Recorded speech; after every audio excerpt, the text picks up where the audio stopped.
sur M, sinus carré de K, Y, A sur 2. C'est quoi Y et KX? C'est la même chose, on a dit. Ce sont les deux la même chose. Donc, ça fait deux fois sinus carré de KX A sur 2. Et je remplace le KX par ça. Ici. Donc, c'est 2 fois 4 C sur M sinus carré.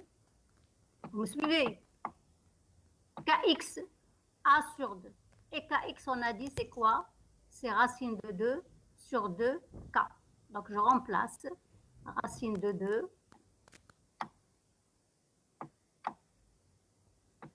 sur 2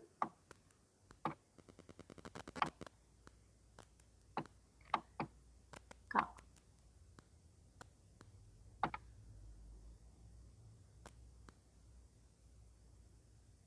Ou A. A sur 2. Non? A sur 2. Donc, il manque un A sur 2, je crois. Sinus carré de A, il manque un A sur 2. C'est ça? C'est ça, aborder, je crois. C'est ça votre...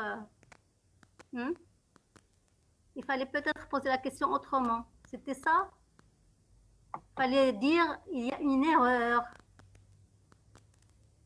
Il fallait dire, il y a une erreur. Donc ici, vous êtes d'accord, il y a un 2 ici. Le 4C sur M. Sinus carré de racine de 2 sur 2 qui vient d'où? Racine de 2 sur 2 de K, ça vient de KX. Et déjà, on a un autre A sur 2. C'est ça?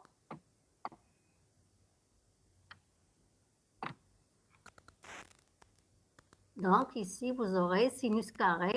Donc c'est 8. 4, ici c'est 4 bien sûr, ça se voit, on ne voit pas bien 4. Donc 2 fois 4, ça fait 8. C sur M, sinus carré, racine de 2, A, il manque A, K sur 4. C'est sur 4. C'est bon, c'est ça? C'est ça l'erreur. Bourtis, Nadia Boudali, tout ça. Voilà. Donc sur 4, effectivement.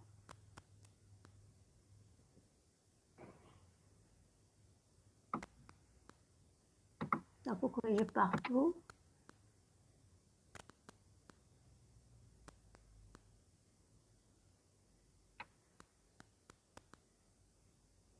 Donc puis, oui.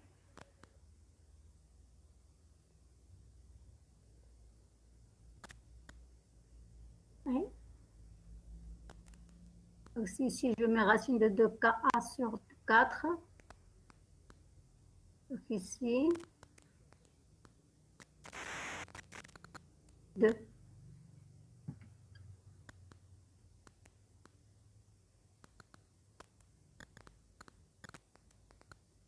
Sur 2, c'est ça.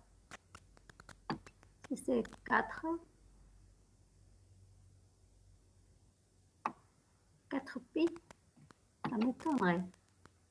C'est ça? Suivez avec moi, s'il vous plaît. Oui, madame, oui. Non? Moins 4pi sur... moins 4pi sur racine de... Sur 2 racine de... Alors ici, racine de 2, je recorrige ici, racine de 2. Je remets ça. Hein, donc, racine de 2Ka sur 4.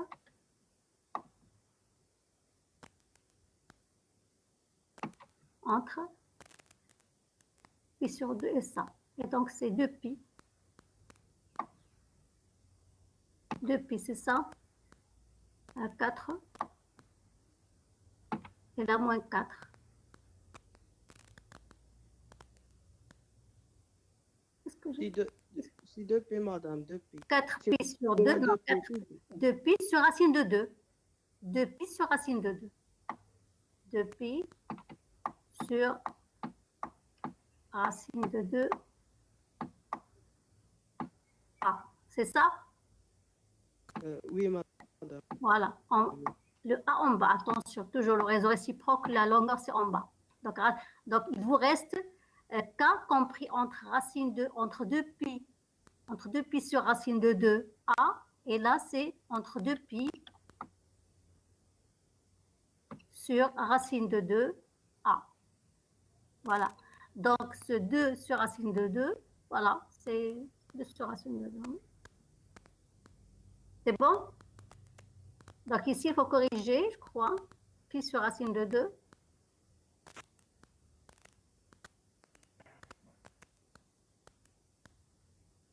Ou bien racine de 2, oui, c'est ça. Donc, au point K égale 0, sinus de ça, parce que K égale 0, oméga égale 0, toujours.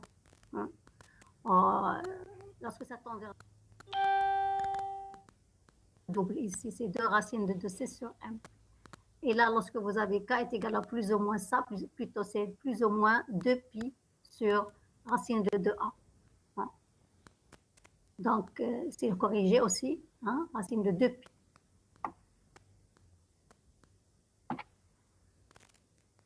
Plus ou moins 1, donc racine de 8c. Pourtant, c'est oméga, c'est... Il y a une petite... De toute façon, c'est de l'erreur. Non, c'est bizarre parce que normalement, en fait, le oméga, lorsque on avait trouvé combien pour K, la direction 1, 0, 0. La direction, là, vous avez racine de 4c sur 1 pour la direction 1, 0. Pour la direction 1, 0, on a trouvé, ça c'est 1, 0. C'est la direction 1, 0. On a trouvé racine de 4, la valeur maximale, c'est racine de 4c sur m. Et là, pour la direction 1, 1, 0, 1, 1, pardon, on doit trouver ça. Normalement, il y a justement, on n'a pas bien suivi l'erreur. Racine de 8c sur m, ça c'est correct. Mais, moi, j'aurais bien aimé qu'on fasse ce schéma-là. Je vais charger un brouillon. Parce que l'intérêt de cet exercice, c'est de le représenter dans sur un seul schéma. Madame, Oui, madame, s'il vous plaît, pour VG, Oui. la vitesse du son, oui. bien de groupe, il Oui. égale 0 à les deux limites, Ah non, non, non. ou bien le seul limite. Non, non, seulement au centre de phase, au centre de zone. Attention. La vitesse du son, Oui. pardon, la vitesse du groupe est égale à la vitesse du centre, le centre de zone, K égale 0. Elle est Oui. nulle au bout, c'est-à-dire à l'extrémité, ou bien à la frontière de la zone de bruit. Si, par exemple, D'accord. ici, A et moins P sur A. P sur A et Voilà. moins P sur A. Moins Pi sur A sur 2 si vous avez bien sûr les directions 1. La direction 1, 0, 0. Oui, oui, madame. D'accord. Mais là, ici, parce que pour la diagonale, vous trouvez un chiffre à côté de Pi sur A. Vous trouvez racine de 2 sur 2, je crois. D'accord. Mais seulement, il faut refaire le calcul parce que c'est très important. Moi, je trouve quand même, parce que là, j'arrive plutôt à le schéma qui nous intéresse le plus. Moi, j'aurais bien aimé, je préfère ce schéma-là, parce que d'ailleurs, c'est dans ce sens que l'exercice normalement est fait. C'est, je prends ici,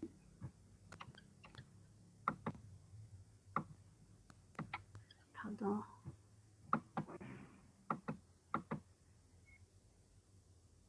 est-ce que je fais ça?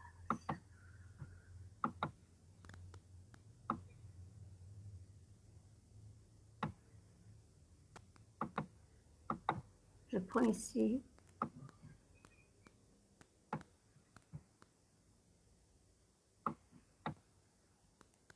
Pi sur A, si bien sûr c'est K, module de K. Enfin, et moins Pi sur A. Bon, c'est vrai, ils ne sont pas les mêmes.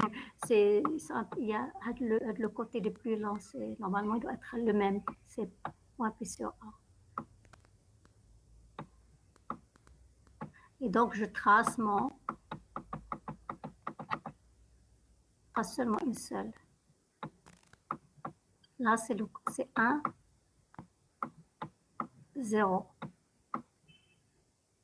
pour l'autre, hein, pour l'autre, si je fais, si bien sûr c'est oméga,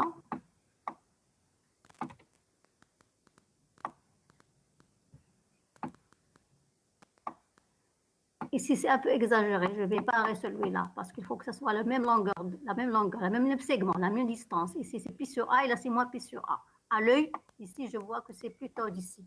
Donc ça c'est le centre. Donc ici c'est la vitesse du sang, vous avez une linéaire, la vitesse du sang et là c'est 0.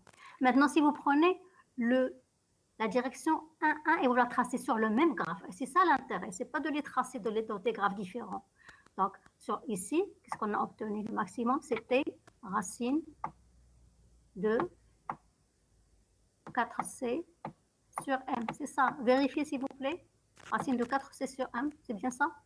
Pour la direction 1, 0? Yek? Oui. Alors pour la direction 2, 0, ben, déjà pour le cas, qu'est-ce qu'on a trouvé pour le cas?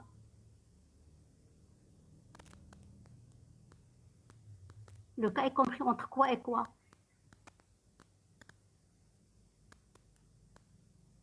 Il sera moins pi racine de 2 sur A, pi racine de 2 sur A. moins de pi sur racine de 2, c'est ça, sur A.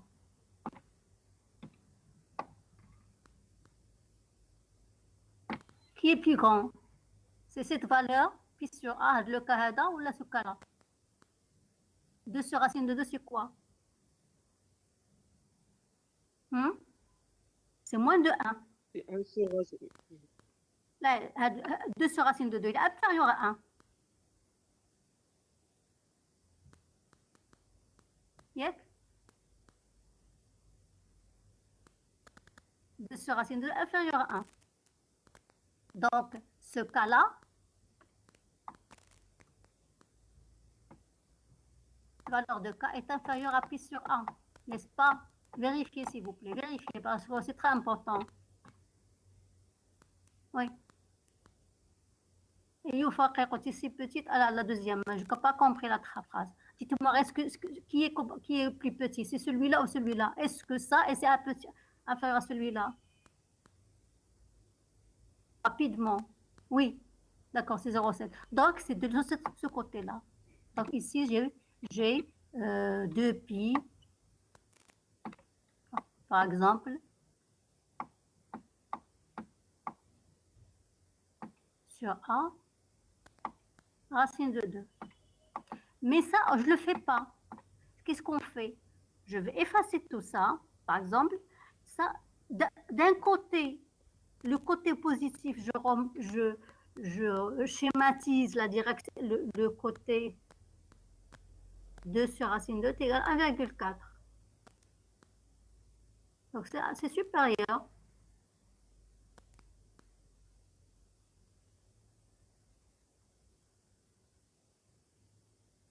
Oui, donc c'est supérieur. Donc, c'est pour ça que je vous ai dit, il y a une petite erreur. Normalement, c'est pi sur racine de 2, il est juste. Parce que le cas qu'on trouve avec 1, 1, 1, il est inférieur au cas avec 1, 0, normalement. Donc, pour une même valeur de oméga, donc ici, il faut que... Non, le signe, moi, je dirais la direction. C'est la direction, moi, je parle de la longueur, de la distance. Le signe, moi, ça n'a pas d'importance, parce qu'il y a compris entre ça et ça. Ça fait 1, 0, 0, 1, 0, et moins pi sur 1 plus pi sur 1. Pas un problème. Là, on a, pour être bon, pour que vous soyez bien à l'aise, qui est le plus grand? Celui-là ou celui-là? C'est 2 pi sur racine de 2a est supérieur à pi sur a. C'est ça ce que vous avez. Le signe moins maintenant, le signe moins est côté négatif. C'est la direction du vecteur, parce qu'un vecteur fait un module, fait une direction. Je m'intéresse maintenant au module. Hein? Donc le module de celui-là, il est plus grand, c'est ça?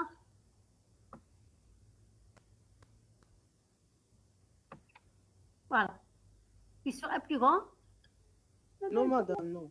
Non. Hein? Non, c'est de 2 sur racine de 2 pi sur A, c'est plus grand que pi sur A. Voilà, 2 sur, 2 sur 2 racine de 2 à quoi est égal? عطيونا غير la valeur ديال 2 sur racine de 2. شنو هي؟ 2 sur racine de 2 égale à 1,4. Ça fait, donc il est plus grand, ça fait. Donc c'est faux, il est fausse. Donc c'est pas de. Donc normalement, ce qu'on avait trouvé tout à l'heure, ce qui était sur l'original du diapo, c'était juste. Il y a juste une petite erreur, je ne sais pas où elle est, parce qu'on n'a pas le temps de la refaire, mais c'était juste ici. Donc, mais je reviens à mon idée principale. Donc ça, c'était pas 2. Hein, il n'y avait pas de 2, il y avait seulement pi sur A sur racine de 2. Point final. D'accord? Et donc, là, lorsque je veux schématiser, l'intérêt, c'est ne pas de schématiser oméga suivant la direction 1, 0, bouhdra, toute seule, dans un graphe, et l'autre dans un autre graphe. Non, c'est de le rassembler dans un seul graphe. Le 1, 0, je le mets du côté positif, et le 1, 1, je le mettais du côté négatif. C'est-à-dire ici, il y a pi sur 1, quelque chose de plus petit. Donc ça, je l'efface. Je l'efface tout normalement et je fais ce graphe-là.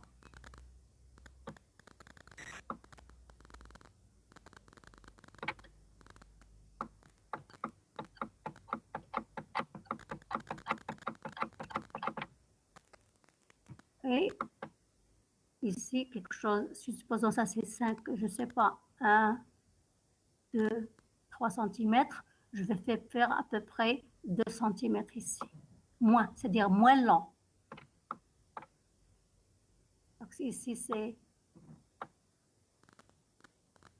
pi sur A.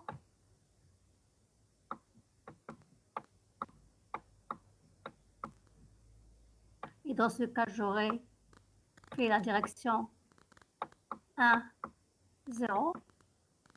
C'est-à-dire le cas suivant 1, 0.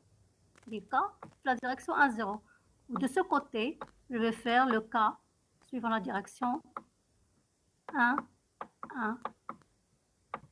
Le même centre de zone 0, mais ici, la frontière de la zone fait de la direction il y a pi sur A, ou la frontière de zone fait de la direction il y a moins pi sur A racine de 2. Vous refaites le calcul, hein, parce que normalement, c'est ce qu'on doit trouver. Donc ici, je trace ça. On a trouvé la valeur maximale. C'est racine de 4c sur m pour oméga. Et je trace le maximum ici. On a trouvé à peu près trace bien sûr.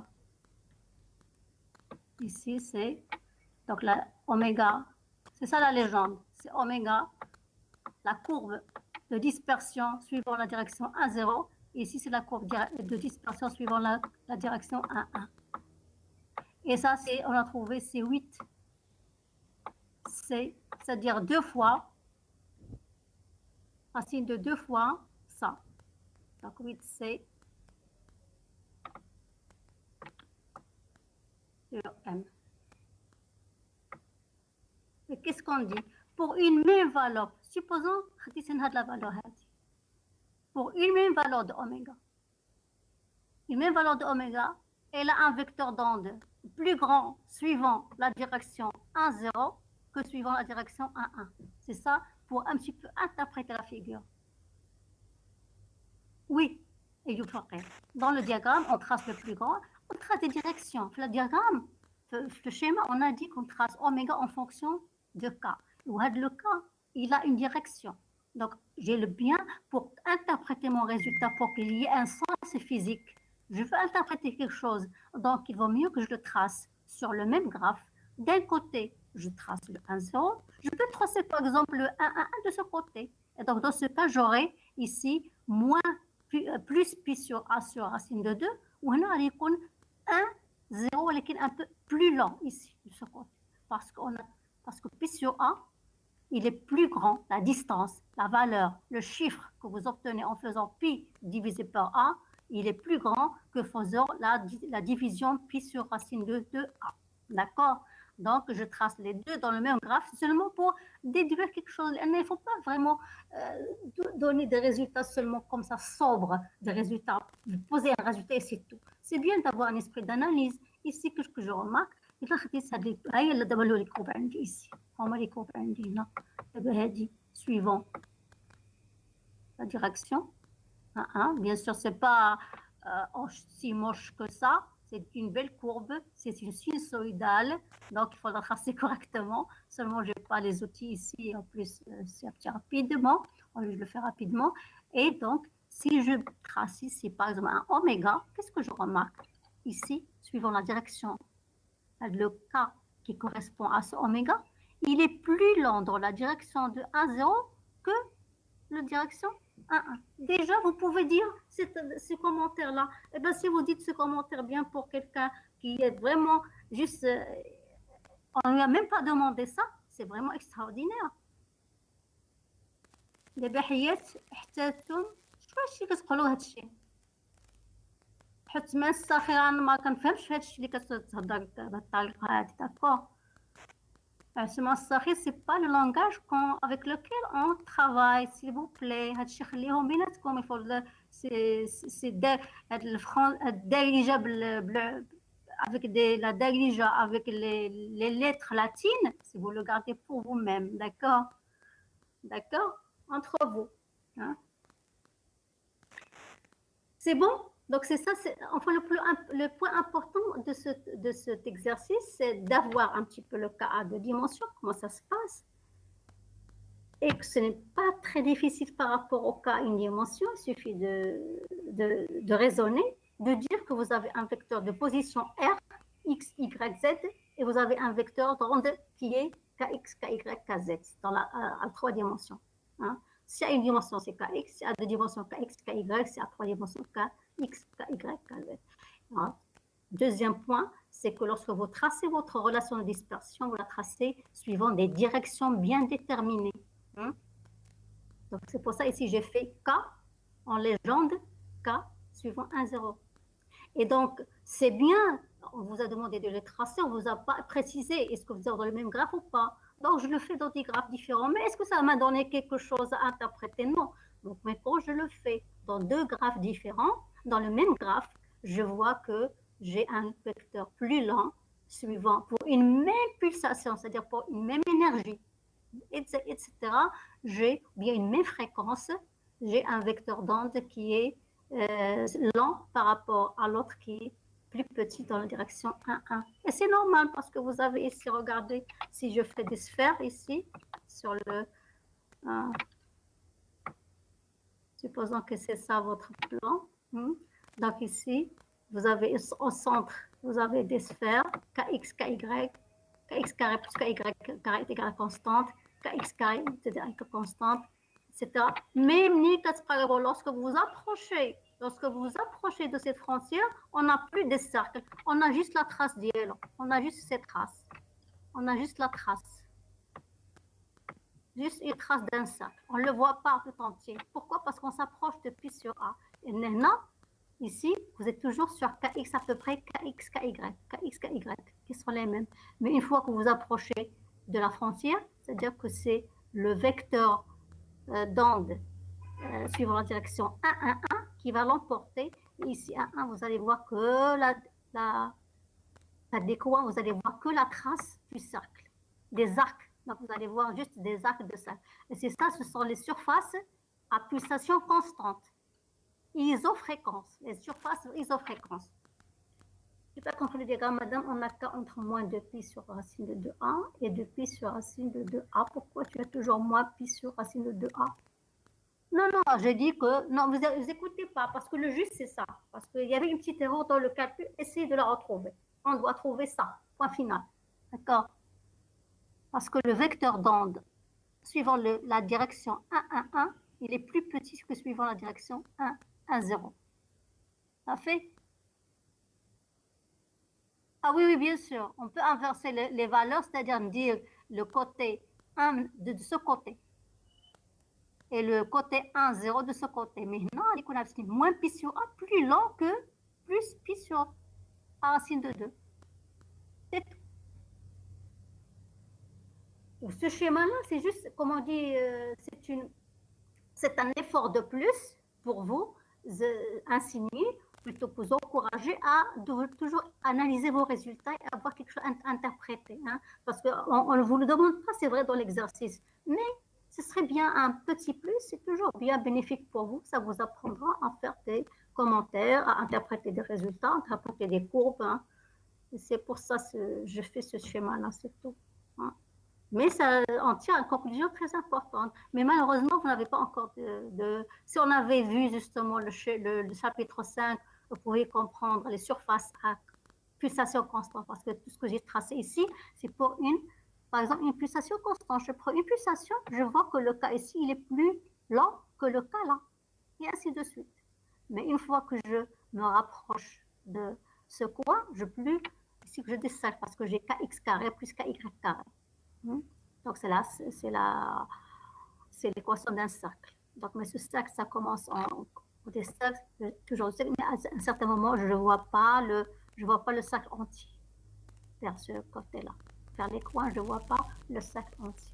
Bon, c'est vrai que le brouillon, il est très, très mal organisé, mais de toute façon, c'est accompagné de la parole. Donc, vous pouvez toujours vous prenez la parole comme support. Hein, mais le brouillon est mal foutu. Hein. Bon. C'est bon, je crois que c'est la fin de l'exercice. Je vais revenir à l'exercice pour voir si on est dans la fin. Non, parce que c'est exercice 2, TD3, non, exercice 2, réseau 2, oui.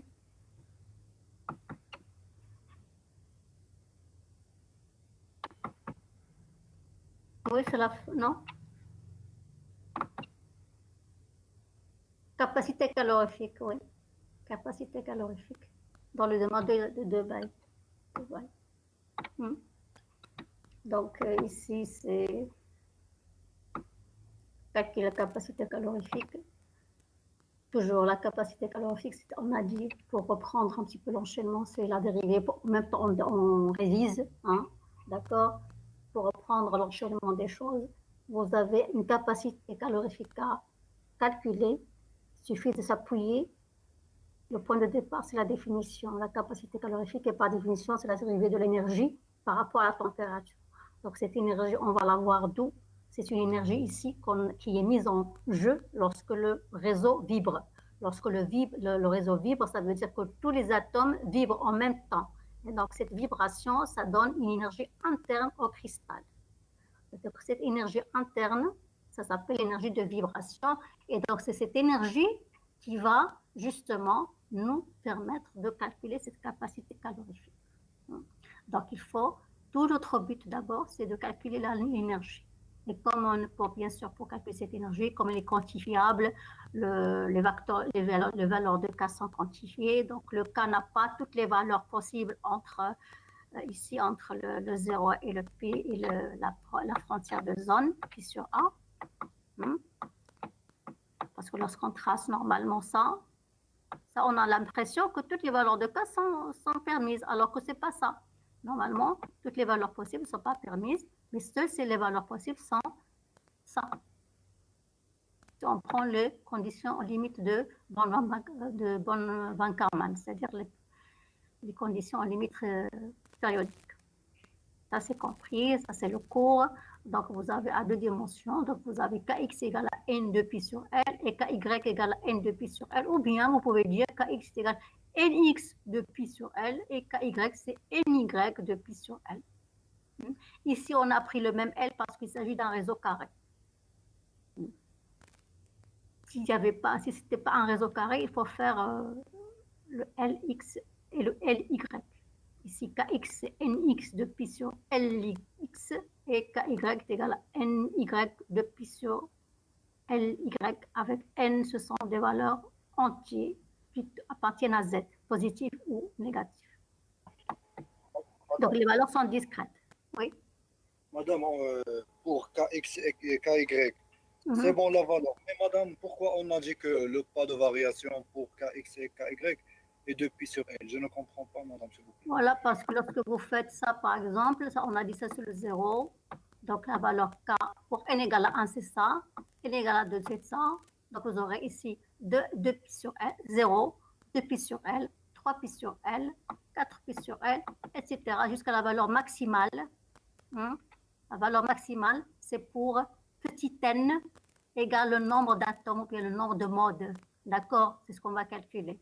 Donc, la valeur maximale, c'est lorsque petit n égale à grand N. Lorsque vous remplacez ici petit n par grand N, ici vous aurez 2pi grand N sur L, sachant que L, c'est n fois A sur un chaîne. C'est petit grand L, c'est le nombre d'atomes multiplié par le paramètre A. Et donc, vous simplifiez par le n, il vous reste 2pi sur A. D'accord? Donc, c'est pi sur A moins pi sur A. Voilà. Donc, ça, c'est la valeur maximale de K. Ça, c'est K max. K max, c'est la frontière de zone. Et donc, si vous prenez la distance entre ces deux divisions, c'est combien? Quelle est la distance entre deux divisions? Ici. C'est A. Non. Qu'est-ce qu'on a dit ici? Pour n égale à 1, pour n égale à 2, etc.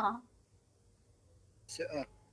Ici, c'est 1. Donc, ici, ici si j'ai pris ici 2pi sur L, le suivant, ici, c'est pi sur L pour n égale à 1, pi sur L. Déjà, pour n égale à 0, c'est 0. D'accord? Ici, c'est pi, 2pi sur L. Et là, c'est n égale à 2, ça fait 4pi sur L. Et donc, la différence entre deux, c'est 2pi sur L. بحال هكا دير n plus 1 Oui, madame. moins n fois 2pi sur L. Donc, la distance entre deux états successifs. C'est ça ce qu'elle veut dire. Vous avez compris? Voilà, madame. Merci. Je comprends. D'accord. Donc, voilà, c'est écrit où? Où est-ce que c'est écrit ici? Voilà. Donc, le pas de variation pour Kx égale Y est 2pi sur L. C'est la distance entre deux états successifs. Parce que les valeurs prises par K ou bien par 2K successifs. Les valeurs prises par Kx ou bien Ky, c'est ça. Donc, alors, si je veux la densité, si je suis sur une seule, j'ai une seule dimension, si j'ai une seule dimension, hein, je vais prendre par exemple, ça c'est pi sur A, K max, pi sur A. Pour une seule dimension, j'ai beaucoup d'états ici, un état, 2pi sur L, 3pi sur L, etc., etc., etc., jusqu'à K max. Si je prends par exemple un segment, n'importe quel segment K, de longueur K, quel est le nombre de modes dans ce segment? Quel est le nombre de modes?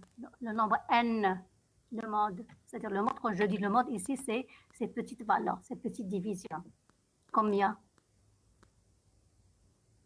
C'est K sur 2pi sur L. Très bien, voilà, c'est tout. Donc, dans ce cas-là, divisé par le petit état. Donc, c'est la longueur du segment de longueur K sur la longueur d'un état. La longueur d'un état, c'est 2pi sur L. Vous généralisez, vous faites la même chose à deux dimensions. Si vous avez à deux dimensions, vous avez ça. Bon, un petit peu grossièrement parce que là, etc. Donc ici, pour englober, parce que par exemple, ça, c'est un état. On dit 2pi sur L, on dit 2pi sur L. Donc, je vais faire une petite couronne de rayon K. Donc, si je prends une couronne ici de rayon K, quel est le nombre de modes dans cette couronne de rayon K?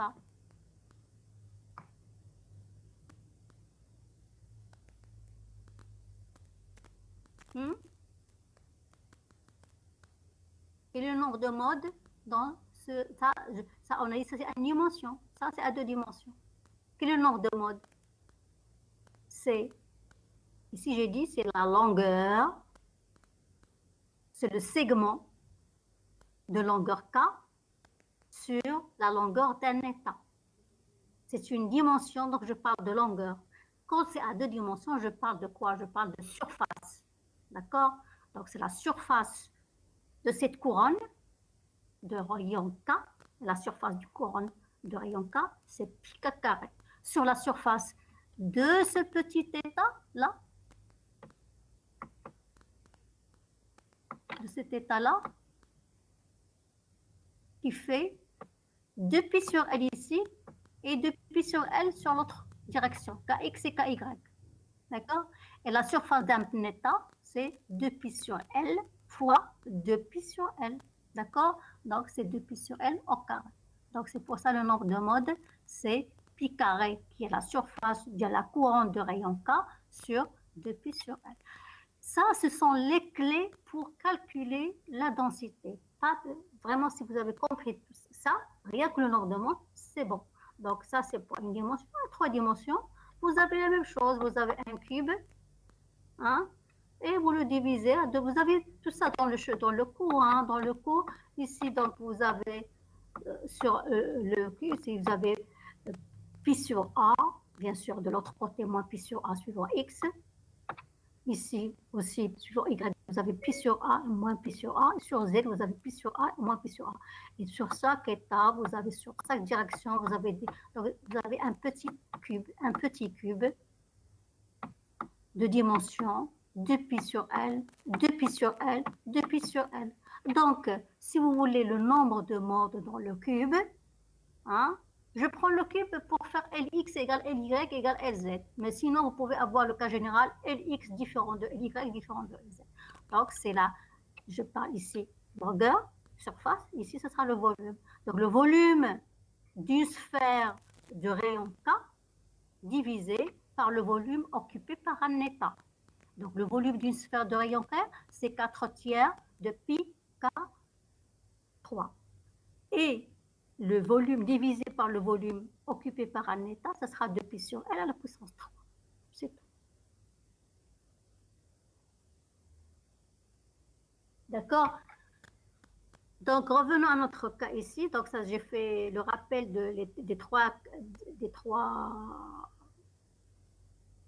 cas. Hein? Il y a un... Younes Lasseri, il a dit toujours 2pi sur L dans les conditions de... Oui, c'est la même question qu'a posée Lasseri. Toujours égal à 2pi sur L. 2pi sur L, dans la mesure où vous choisissez les conditions en limite périodique. Les valeurs autorisées par K sont 2pi n sur L. 2pi fois n sur L. Donc, un état à une dimension occupe 2pi sur L.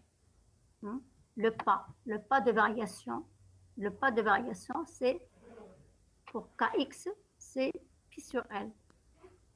Sur l'autre direction, c'est aussi Ky, c'est 2pi sur L. Mais avec les conditions en limite périodique, avec les conditions en limite fixe, vous pouvez le voir sur le cours, c'est rare qu'on les utilise, c'est pi sur L seulement, il n'y a pas de 2. Nous, on suppose la condition de limite. Oui, la condition de limite, bien sûr, il faut le rappeler toujours.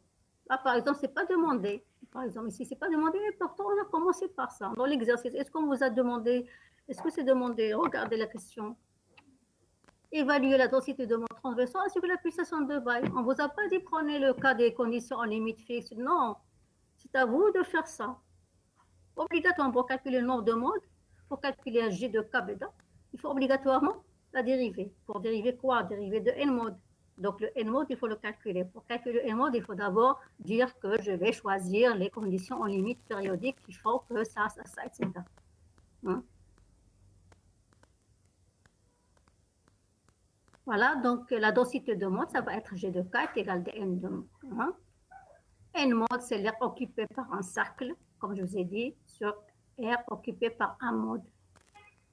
Bien sûr, ici, l'aire occupée par un mode, c'est là où il y a la question qui se pose. Est-ce que quelles conditions en limite que je vais prendre?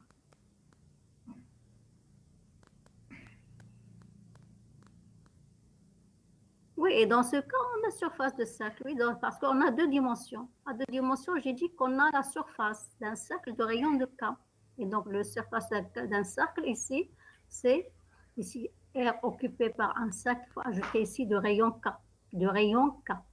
Ici, vous ajoutez de rayon K. le rayon.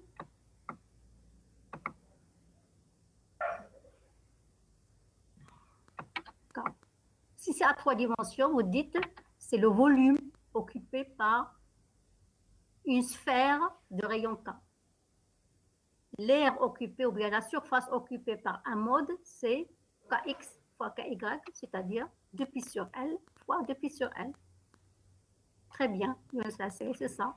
Seulement, il faut lui donner la valeur x, Kx, il y a 2π sur L sur... Et l'autre Ky, c'est 2π sur L. Oui, L est égal à Na. Exactement, vous avez... Toujours, il faut poser votre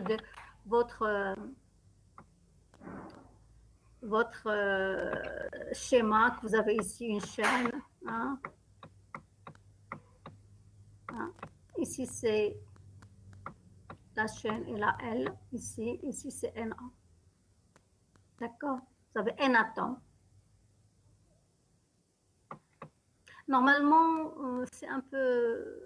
Il y a une petite ambiguïté là-dessus en fait, mais je ne vais pas trop vous casser la tête avec ça parce que si on prend Na, c'est fois Na, donc ça fera n carré A carré. D'accord? Mais je ne veux pas trop vous casser la tête, c'est un peu trop compliqué pour votre niveau. Donc en restant un petit peu terre à terre,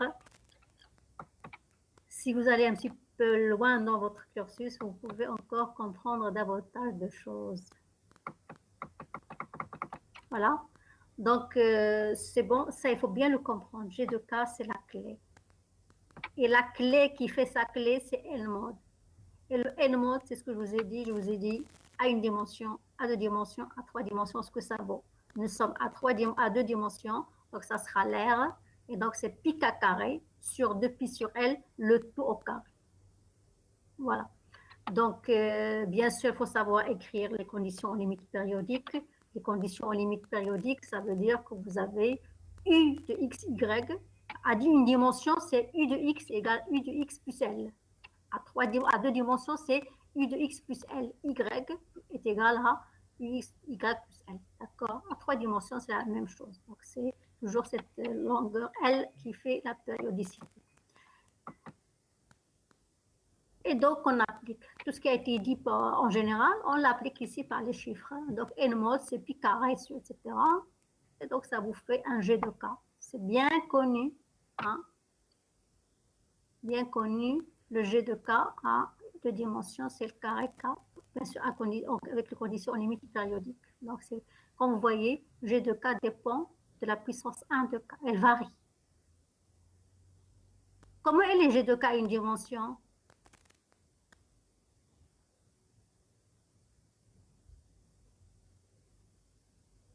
Parce que c'est la plupart du temps, je vous l'ai dit, ça, ce sont des choses que j'explique dans le cours. La plupart du temps, on travaille avec les conditions en limite périodique parce que c'est plus conforme à la réalité, étant donné que le cristal est périodique. Hein? D'accord? C'est plus physique. Mais il se peut parfois dans des questions, il y a des gens qui sont un peu, des profs qui sont parfois de faire la tête, donc ils vous disent en utilisant les conditions en limite fixe, calculer ceci, cela, etc. D'accord? Mais si vous n'avez pas d'imposition, si on vous les impose, limites fixes, vous travaillez avec les limites fixes. Sinon, vous travaillez avec les conditions périodiques.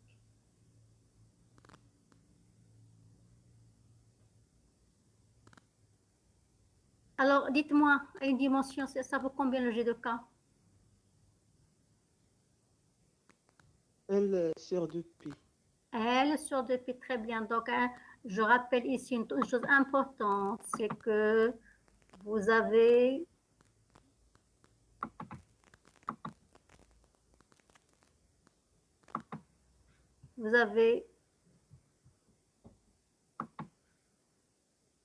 ça.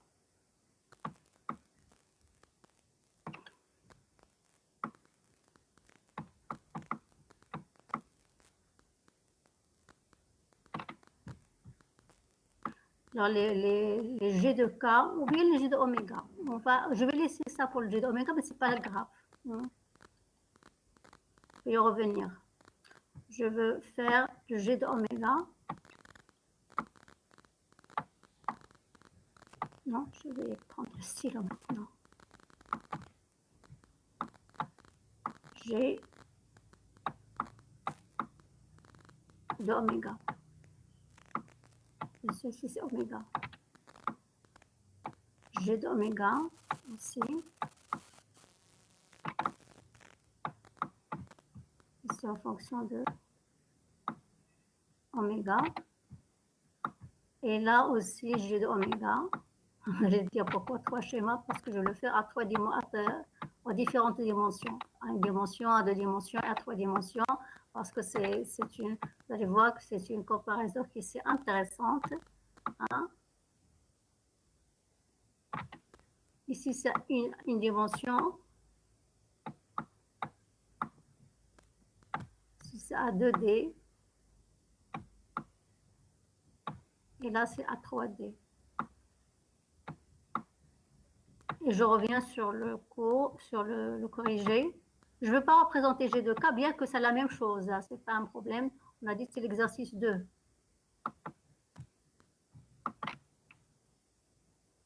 Alors, de G de oméga, de K, vous pouvez rapidement le faire aussi, faire le G de oméga. G de oméga, c'est quoi? G de oméga, ça va être G de K dk, ou bien, souvent, vous faites directement, une fois que vous êtes arrivé à n mode, vous faites dn mode sur d oméga. Parce que G de K, c'est quoi? C'est dn mode sur dk. Donc, vous avez ici la dérivée directe, parce que vous avez ici la variable k.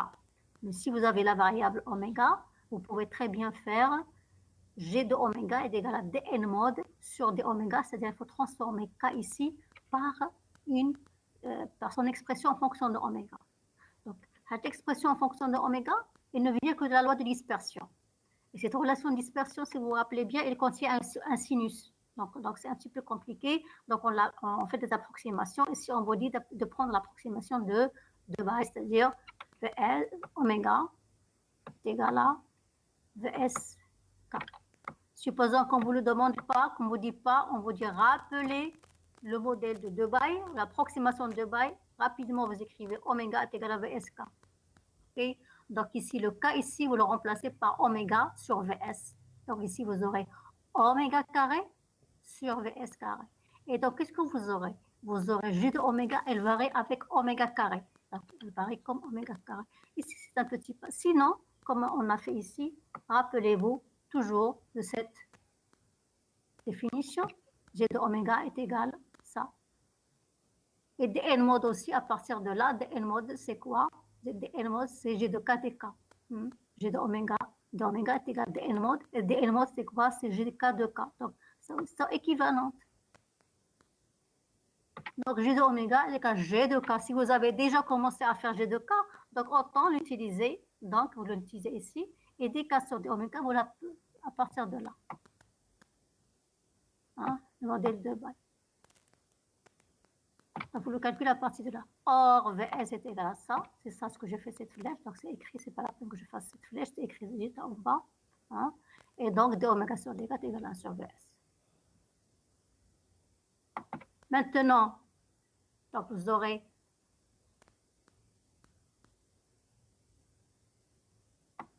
voilà, G de oméga à 2D.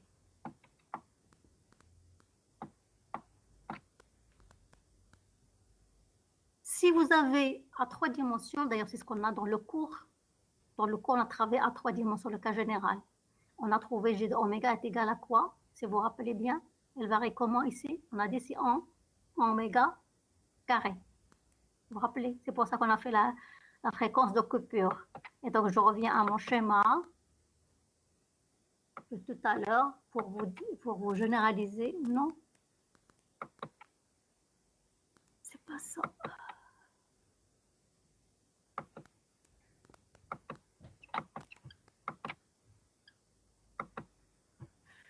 Allô?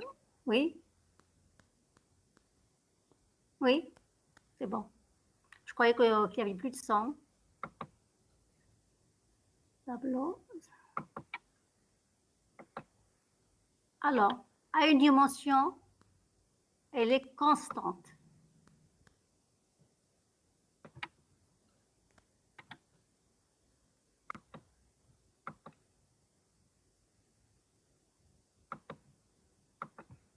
à une dimension, elle est constante.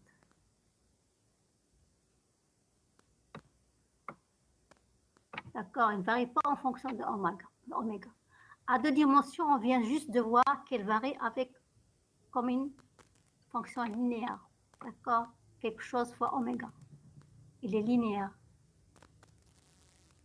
Mais comme vous voyez, quand il est linéaire, lorsque oméga tend vers l'infini, le G de oméga est tend aussi vers l'infini, mais il y a une fréquence de coupure qui est égale à oméga t, c'est-à-dire c'est la valeur maximale. Ici, c'est la valeur maximale qui est oméga d. Et à 3D, elle varie en oméga carré qui est une... Ah, comme ça. C'est à 3D.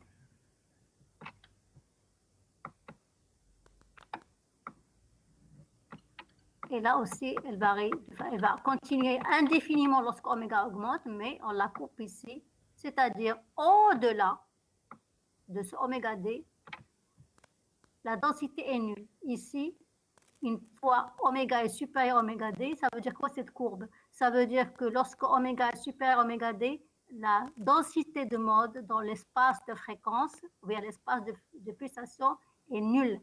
Donc ici, elle varie comme ça, mais là, elle varie. Ici, c'est nul. Après, c'est nul. Là aussi, après, c'est nul. Ici, elle ne varie pas. Donc, ce sont les 3 cas de la densité de mode G de oméga. Elle est constante à une dimension. Donc, là, si on vous demande de le calculer, vous devez obligatoirement trouver qu'elle est constante. Ici, on a trouvé qu'elle varie en fonction de oméga. Et à 3 dimensions, on l'a fait dans le cours, elle varie en oméga carré. C'est à 3 dimensions, elle a cette allure-là. Donc, si vous voulez calculer la valeur maximale de oméga d, c'est juste quoi? C'est l'air, si vous voulez. Là, ça veut dire que vous faites l'intégrale, vous intégrez de G de oméga, ça vous donne quoi? La totalité de mode, c'est à l'intérieur de ça. Et la totalité de mode, c'est le n. Ça, c'est le n.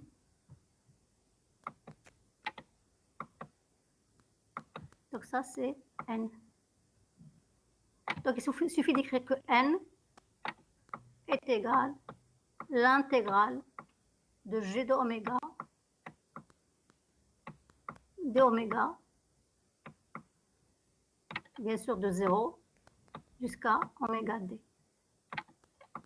C'est ça la méthode de calcul de la fréquence maximale oméga d.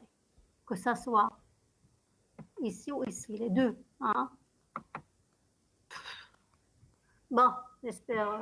Bon, c'était enregistré de toute façon. Vous vous rappelez bien de ce que j'ai écrit? Je ne veux pas reprendre, parce que là, j'ai effacé tout.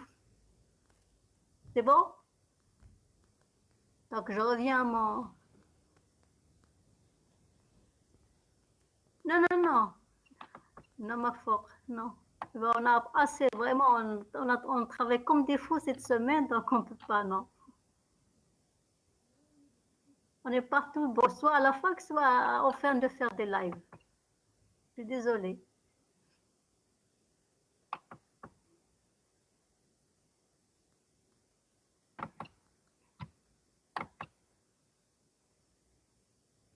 Donc, je reviens ici. Donc, voilà. Donc, à 2 dimensions, on a dit que le G de oméga varie comme une fonction linéaire. D'accord? Et donc, on peut définir ce oméga d. Pour définir oméga d, qu'est-ce qu'on a dit? Ce n mode, on dit seulement que ce n. C'est même pas la peine de garder ce mode. Le nombre de modes correspond, le nombre maximum de modes, c'est le nombre d'atomes. Donc, vous écrivez n, tout simplement, comme je vous ai écrit sur le schéma de tout à l'heure, que malheureusement, par inadvertance, j'ai tout effacé. C'est, vous écrivez l'intégrale de G de oméga, d oméga, de 0 à oméga d égale à n. C'est ce qui est écrit ici. L'intégrale de G de oméga, c'est quoi? Vous remplacez le G de oméga par cette expression. Donc, c'est L carré sur 2pi de S. Tout ça, c'est des constantes. Elles sortent de l'intégrale. Il vous reste l'intégrale de oméga de. Tout le monde sait le faire. C'est oméga, c'est 1 demi de oméga carré. un demi de oméga carré, le 2, ici avec le 2, ça fait 4, et vous remplacez oméga t carré. Donc, la fréquence de Cooper oméga d, c'est ça. Comme vous voyez, il est exprimé en fonction des données, toujours des données bien connues du cristal.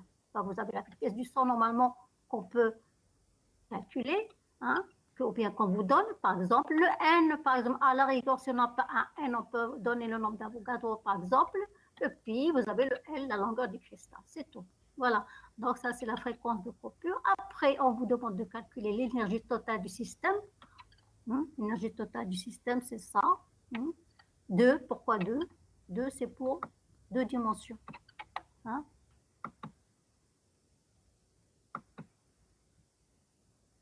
Ça, c'est le degré de liberté.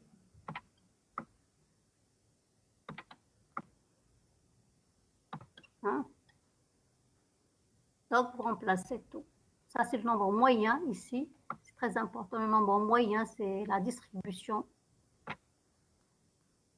la fonction de partition, distribution de Planck. Donc, c'est ça le n, le nombre moyen, c'est ça. C'est 1 sur h bar exponentielle h bar carré sur kbt. Le h bar oméga, c'est là. C'est l'énergie d'un phonon, hein, d'un mode.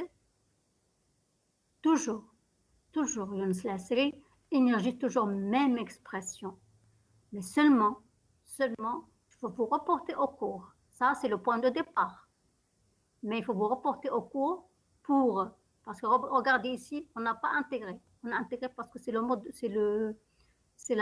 de Debye. Mais avec le modèle de comment dirais-je, de Einstein, il faut voir le cours. On a considéré que tous les atomes vibrent avec la même fréquence, ou bien tous les modes vibrent avec la même fréquence oméga E. Et donc là, le H bar oméga que vous avez ici, on le remplace par H bar oméga E, qui est une constante, ce n'est plus une variable. Et ce G de oméga, en fait, au lieu d'avoir une densité, on a juste un nombre grand N. On fait la somme sur tous les oscillateurs harmoniques, c'est tout. Alors ici, je rappelle que oscillateur harmonique, mode, atome, c'est la même chose. Donc je peux indifféremment utiliser les trois vocabulaires. D'accord? Il faut faire attention, ça dépend du modèle. Voilà, donc tout ça, il suffit après, vous intégrer. Ici, vous intégrez bien sûr de 0 à oméga d. En faisant un changement de variable, tout ça, c'est du cours. On a vraiment ça fait dans le cours. Hein. Ça, on a fait les deux modèles, Einstein et Debye. Le plus utilisé, c'est Debye. Pourquoi, à votre avis? Parce que Debye, il a trouvé l'explication et à haute température et à basse température. Et ça marche très bien à basse température parce que c'est à basse température que la capacité calorifique varie en fonction de la température, mais à haute température, elle va tendre vers une valeur maximale, valeur constante, qui est la valeur classique de Dulong et Petit. Donc c'est pour ça, je crois que c'est bien clair dans votre esprit, parce qu'il ne faut pas seulement s'intéresser aux chiffres, il faut s'intéresser au côté physique. Donc x égale à ça, x carré sur ça, ça c'est des fonctions, c'est des intégrales définies. Ça ressemble en quelque sorte, ça ressemble. S'il n'y avait pas cette borne-là, cette borne qui gêne. Mais ce qui est à l'intérieur, c'est une intégrale qui est définie mathématiquement, on la connaît. Mais seulement, il faut que cette borne soit l'infini. Donc c'est pour ça, on va chercher une petite sortie. Et une sortie, comment on va rendre cette intégrale infinie ici de 0 à l'infini? Est-ce qu'on a le droit? Et effectivement, on a le droit. Pourquoi? Parce que lorsque vous avez, on a le droit dans deux domaines. On va voir lequel de domaine on peut avoir ce droit-là. Bon. Avant d'y arriver, je crois qu'on va traiter l'autre cas où on n'a pas à l'utiliser. Donc nous avons ça. Ici, vous avez le choix, soit de garder cette température comme ça, KB, etc., soit condenser votre écriture en faisant apparaître la définition. Vous avez une définition importante ici. Toutes les relations entre les oméga D, entre les températures de Dubaï. Température de Dubaï et la fréquence de Dubaï qu'on a déjà définie ici. Donc, une fois que vous avez la pulsation de Dubaï, vous pouvez très bien calculer la température via cette formule. Alors, attention aux unités, si vous vous trompez, reportez-vous toujours à l'homogénéité des unités. Vous devez avoir les mêmes unités ici, ici. Donc, ça, c'est une énergie, et ça, c'est une énergie. Il faut que ça soit clair. Si vous vous êtes trompé dans votre formule, ça veut dire que vous n'aurez pas, vous pouvez le voir à partir de la vérification des unités. Donc, oméga, la température de Dubaï, c'est ça. Donc, vous pouvez très bien ici remplacer le oméga D par la température de Dubaï, mais c'est facultatif. Mais c'est intéressant parce qu'on voit après par... c'est facultatif, mais c'est intéressant parce qu'après, on va avoir un rapport de θ sur θd. Donc, aux grandes températures, votre température, là, vous avez le X qui devient petit. Et donc, vous pouvez faire un développement limité et vous tombez sur une intégrale qui est bien facile. Parce que tout ce qui vous reste ici, à partir de cette expression, ça,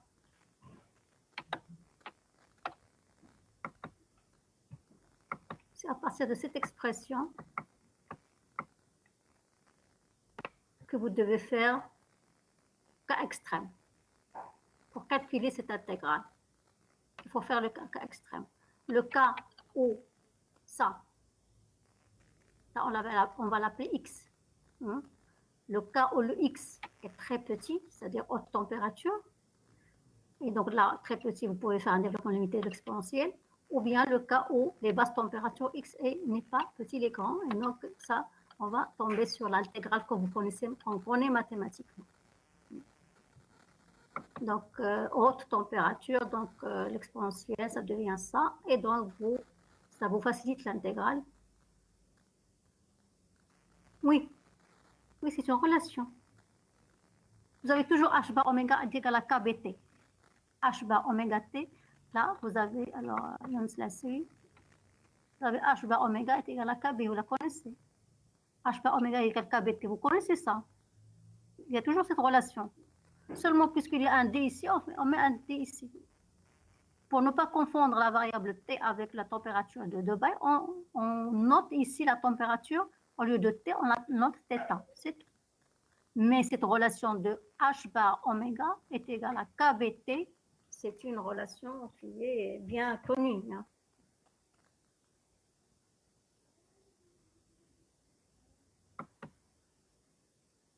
Donc là, vous tombez ça, et donc qu'est-ce qu'on trouve? C'est ça.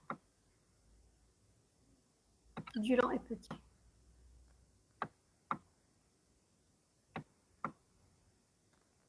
Donc à haute température, c'est très bien la relation que vous trouvez, elle est en bon accord avec du lent et petit.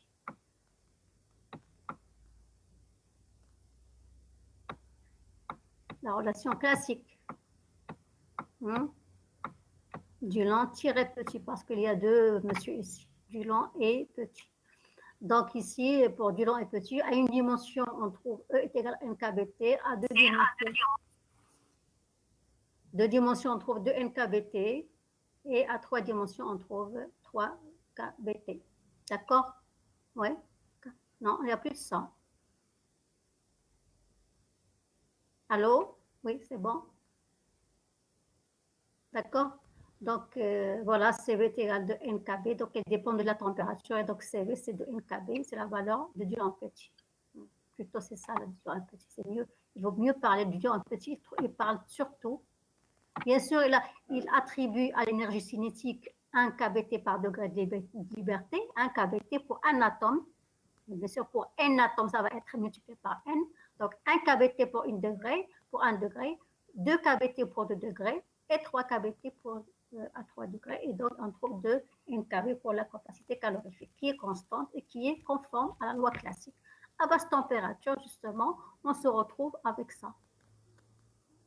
Normalement, c'était oméga D ici.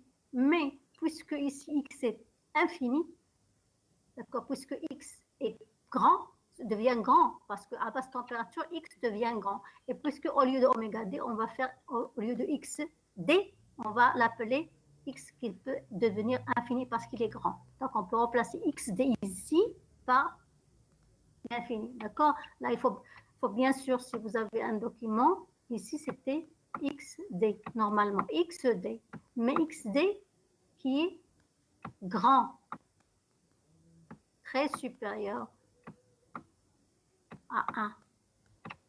Et c'est pour ça qu'on a eu le droit de, normalement, on devait les... Mais je crois, Madame Yemken, il l'a interprété. Je crois pas oralement, oui, j'ai oublié ça. Ça, sur la vidéo, c'est interprété. Voilà.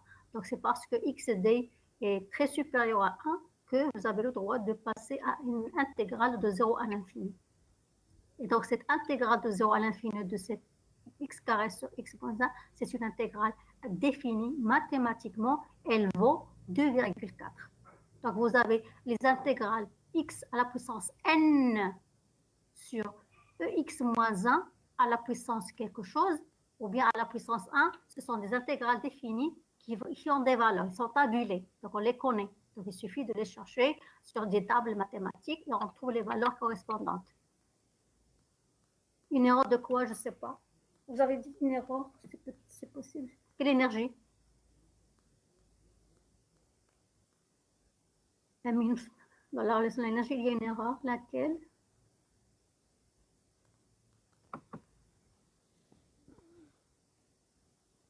Donc ça, c'est du calcul. Là aussi, c'est du calcul. Le diapo 10. Diapo 10, 10.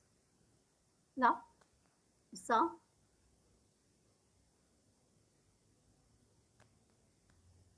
Alors, l'énergie, c'est de H bar carré, de H bar oméga L carré, oméga carré, sur 2 pi Vs carré. Voilà. L carré, oméga. Il n'y a pas d'oméga ici. C'est ça? Oui, voilà. Il n'y a pas d'oméga ici. Il n'y a pas de carré. Voilà, vous avez raison. Mais là, il s'est rattrapé. Hein? Voilà, mais la deuxième ligne, c'est juste. Donc, il y avait juste une par erreur. Donc là, si c'était la continué sur l'erreur, on aurait dû faire ici oméga fois oméga carré. Et là, il y aura aussi oméga 3. Mais là, c'est oméga carré en fait. Donc ça là, c'est juste. Hein. C'est juste ici que c'était glissé, hein, oméga carré. Donc, là, c'est juste. Hein, et c'est à ce niveau-là que justement que je vous ai dit qu'il faut faire les extrêmes, température haute et température basse. Voilà, après ce décalcul, vraiment décalcul, c'est tout. Vous avez des applications numériques, non pas ici, non pas ici, des applications numériques. Et là, comme vous voyez, l'expression que vous obtenez à basse température, il y a une façon de voir un petit peu est-ce que c'est juste. Parce qu'à haute température, vous trouvez toujours le nombre de degrés de liberté fois NKB, pour n atomes, bien sûr. Pour n atomes. Donc, vous trouvez soit 2, soit 1, soit 2, soit 3. NKB pour haute température. À basse température, vous trouvez obligatoirement aussi NKB. Et un chiffre, donc ça dépend de la valeur de l'intégrale définie. Et bien sûr, avec l'intégrale définie ici, et vous avez un T sur θ D à la puissance, la dimension du réseau. Si c'est un réseau à 2 dimensions, c'est T, c'est ça, c'est au carré. Si à une dimension, vous avez à la puissance 1. Si à 3 dimensions, comme on l'a fait dans le cours, le cas à 3 dimensions, c'est traité dans le cours, on a trouvé T sur θ D, le tout à la puissance 3. D'accord? Donc, pour faire résumer, la capacité calorifique varie en T à la puissance 3 à la dimension 3. Et à basse température, bien sûr, ça c'est à basse température.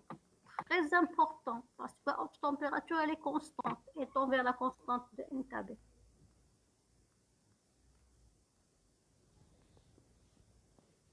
Donc ici, 2D. CV, 2D. CV, 3D,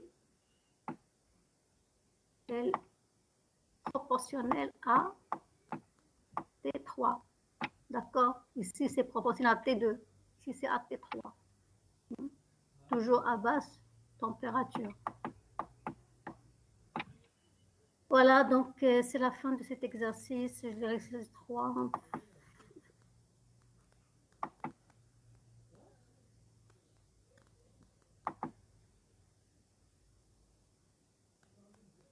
L'exercice 3, c'est pas très compliqué, je crois, c'est la même chose, c'est à une dimension seulement. C'est juste une seule dimension.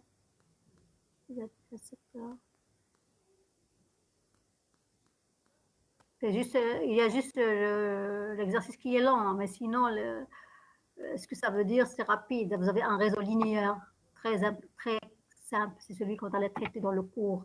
Hein. Dans le cours, un réseau linéaire constitué de n atomes identiques, monoatomiques et équidistants de paramètre A. Nombre d'atomes identiques monoatomiques. D'accord? Quelle est dans un tel réseau la densité des vibrations? Ça, on a déjà répondu tout à l'heure. Je vous ai dit, à une dimension, c'est quoi? C'était L sur 2π. Elle est constante. Vous avez une application ici intéressante. Ici, au lieu de travailler avec oméga, on a travaillé avec la fréquence. C'est tout. C'est la seule nouveauté par rapport aux autres exercices. Donc, rapidement, je passe rapidement les diapos.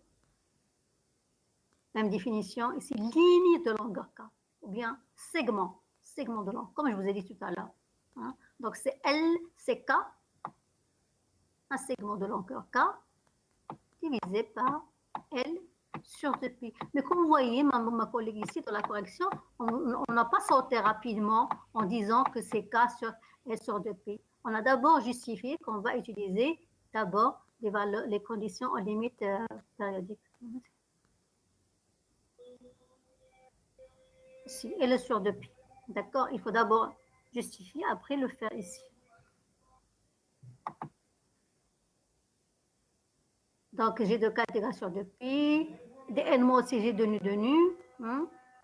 Oméga, le modèle de Debye, toujours. Hein? On sait que oméga était relié à nu, c'est 2π nu est égal à VSK. Donc, c'est la seule différence. Et donc, au lieu de travailler avec oméga, on va travailler avec nu. C'est tout. Donc,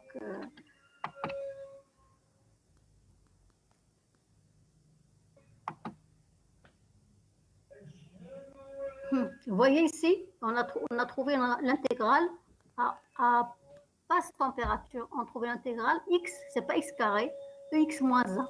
Et ça, elle vaut combien? Elle vaut pi sur 6. C'est une intégrale définie mathématiquement, mais de 0 à l'infini. On a transformé le xd pour la même raison, parce que x est très supérieur à 1. Ici, xd, c'est très supérieur à 1 pour les basses températures. Ici, c'est très inférieur à 1. On fait un développement limité. Donc, toujours à basse température, NKB. Et là, vous trouvez quoi? E est égal à en T carré. Et donc, la dérivée, ça va être en T à la puissance 1. Donc, CV, T à la puissance 1. T à la puissance 1. Donc, cet exercice, surtout pour confirmer un peu ce que je vous ai dit tout à l'heure, c'est que vous avez une dimension, 2 dimensions, 3 dimensions.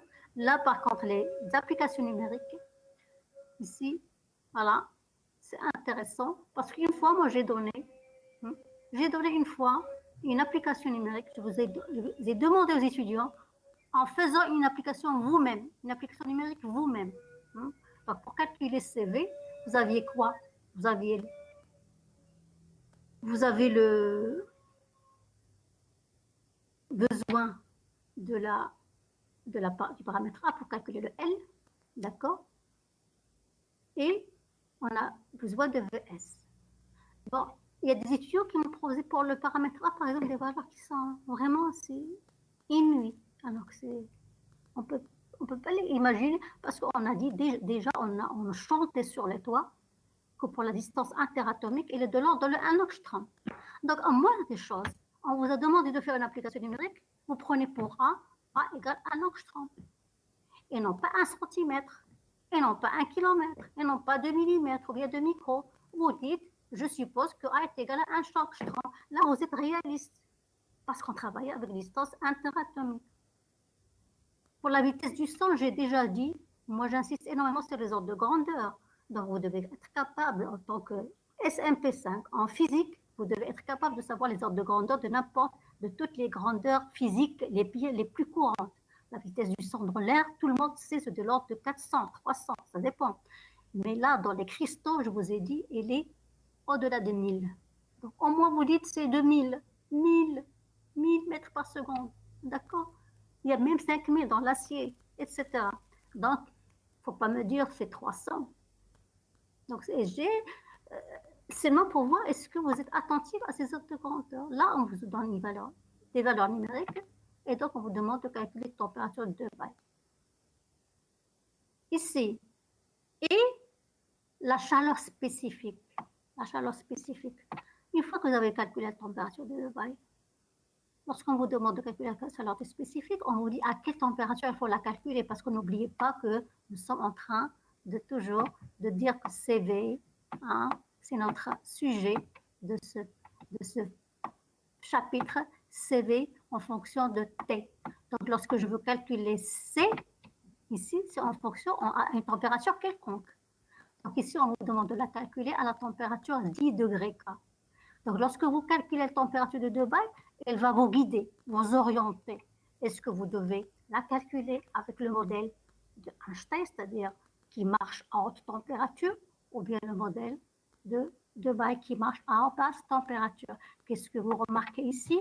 Que la température à laquelle on vous demande de calculer, c'est seulement de 10 degrés K. 10 degrés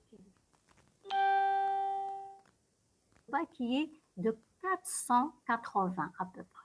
Donc 480, elle est très grande par rapport à T. Donc vous êtes dans le domaine de basse température. Donc vous appliquez le modèle de Dubaï. D'accord? Madame, toujours la condition en limite sous cette forme. Quelle forme? De pi sur L?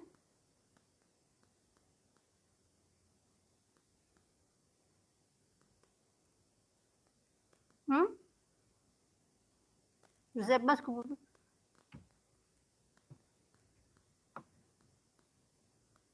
On fait N égale 1 pour un atome, oui. Pour un atome, oui. Par atome est égal à 1. Toujours. Vous êtes débarrassé. Bien, vous faites CV sur N. CV sur N. CV sur N, c'est pour un atome. Vous pouvez même écrire CV sur N. CV sur N. Et là, votre résultat, ce sera pour un atome. OK? Voilà, madame, toujours. C'est que vous avez toujours répondu à votre question. Madame, toujours la condition en limite. Je ne sais pas de quelle condition limite parce qu'on a dépassé les conditions limites depuis longtemps. On a parlé de beaucoup de conditions limites périodiques, beaucoup de fois. Donc, alors, vous voyez quand même, c'est très petit, c'est vrai, par atome. Mais bon, c'est en joules, mais on peut le calculer par EV. Hein, et donc là, vous allez quand même voir que elle est appréciable quand même. Elle n'est pas négligeable. C'est vraiment appréciable. Et c'est cette CV, malgré qu'elle est petite, elle n'est pas négligeable, mais elle contribue énormément à beaucoup de propriétés thermiques des matériaux à l'état microscopique qui donnent justement des conséquences considérables dans le domaine de la nanotechnologie, justement. Oui, ça c'est pour ça, il faut ajouter U de X plus L. Je réponds à votre question. Est-ce que c'est toujours les conditions aux limites périodiques? Ça, c'est la condition aux limites périodiques qui veut dire que de U de X plus L est égal à U de X. D'accord? Vous le remplacez dans l'onde, l'équation de l'onde UN, et vous trouvez que les valeurs K est égale à 2 NP sur L. Il faut lire le cours, Younis, d'accord? Parce que j'ai l'impression, d'après vos questions, que vous n'avez pas vraiment fait, vous n'avez pas travaillé correctement votre cours. Et je crois que vous n'assistez pas beaucoup au cours. Non, oui, je vois, de toute façon, moi, je connais les noms qui assistent souvent. Là, j'ai des noms que je vois tout le temps qui sont assidus, c'est vrai. Il y a d'autres qui sont... C'est vrai, les enregistrements, mais bon, il faut quand même travailler le cours correctement. Il faut travailler avec un stylo. Bon, voilà. Je ne sais pas si... Bon, il est déjà 19 heures. Donc, je ne sais pas, vous voulez encore continuer pour voir un petit peu juste rapidement le... La consonne de Madelung. Mais la consonne de Madelung, elle est claire sur votre corrigé. Moi, je vois qu'elle est claire.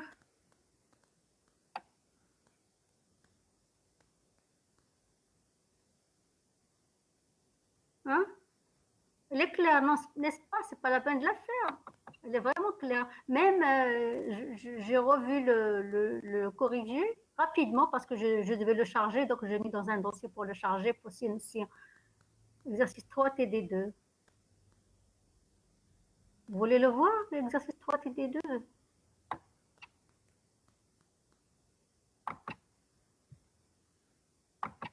C'est pas l'exercice 3 TD2.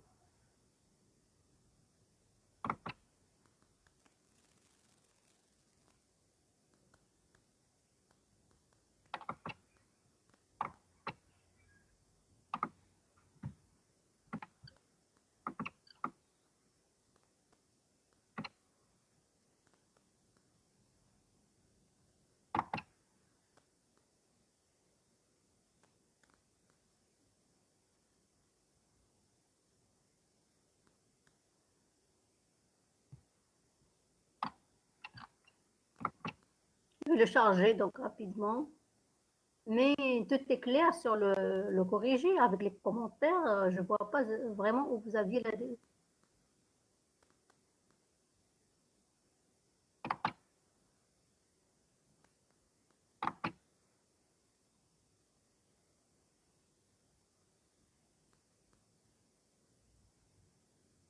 TD2.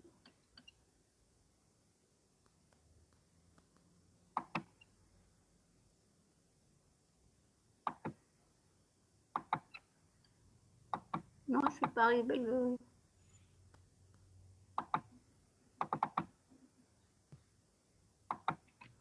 Bon.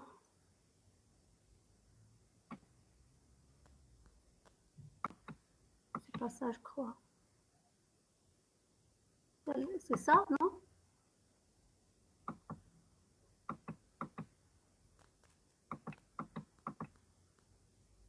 Ça, c'est l'exercice, non? Oh, je ne me rappelle plus d'ailleurs.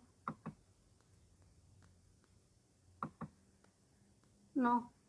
C'est celui-là?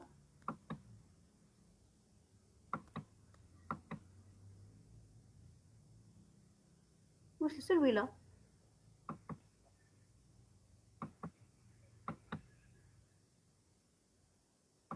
Est-ce que c'est cet exercice? Celui-là? C'est la consonne de Madelung. Moi, je crois que c'est clair.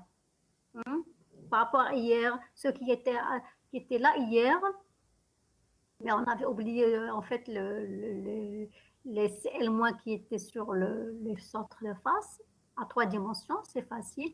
Ici, vous prenez par exemple CL-, ici, CL-.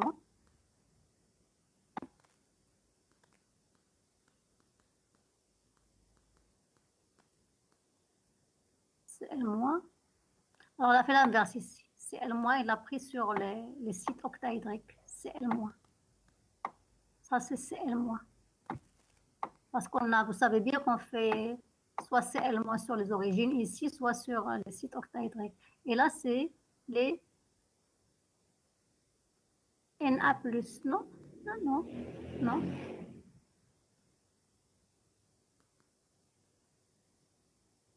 Oui.